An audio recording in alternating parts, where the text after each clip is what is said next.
কেরালার হয়ে কাজ চালিয়ে যেতে চান টমাস টর্চেস। এবার সিজনের শুরুতে মিকেল স্টাহেরকে দলের দায়িত্ব দিয়েছিল কেরালা ব্লাস্টার্স। সেজন্য পরবর্তীতে তার পছন্দ অনুযায়ী সমস্ত ফুটবলারদের সই করিয়েছিল ম্যানেজমেন্ট।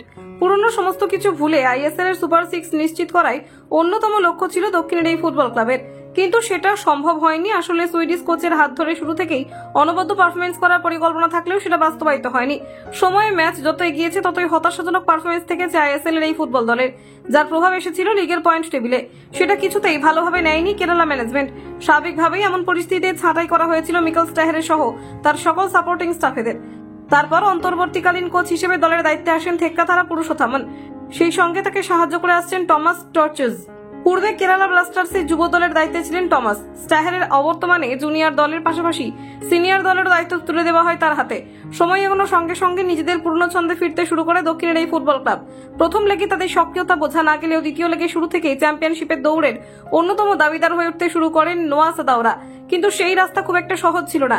সেক্ষেত্রে লিগের বাকি অধিকাংশ ম্যাচে জয় সুনিশ্চিত করতে হতো দক্ষিণের এই ফুটবল ক্লাবকে, কিন্তু সেটা সম্ভব হয়নি।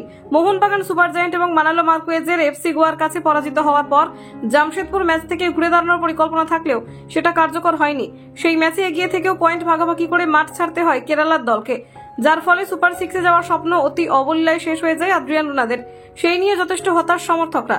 তবে সেই হতাশা কাটিয়ে এখন থেকে আগামী মরশুমের জন্য ঘর গোছানোর কাজ শুরু করে দিয়েছে ম্যানেজমেন্ট। সেই মতো একাধিক কোচের দিকেও নজর রয়েছে তাদের। সব ঠিকঠাক থাকলে খুব শীঘ্রই ঘোষণা করা হতে পারে নতুন কোচের নাম। কিন্তু এইসবের মাঝে উঠে আসতে শুরু করেছিল এক নয়া তথ্য। শোনা যাচ্ছিল কেরালা ব্লাস্টার্স ছেড়ে অন্যত্র যোগদান করতে পারেন টমাস, যদিও সেই নিয়ে কোনো কিছুই চূড়ান্ত ছিল না।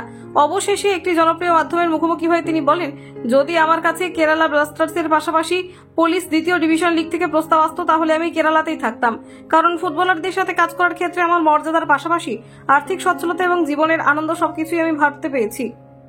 আমি এখানে কাজ করতে পেরে যথেষ্ট খুশি। কলকাতা 24/7.in।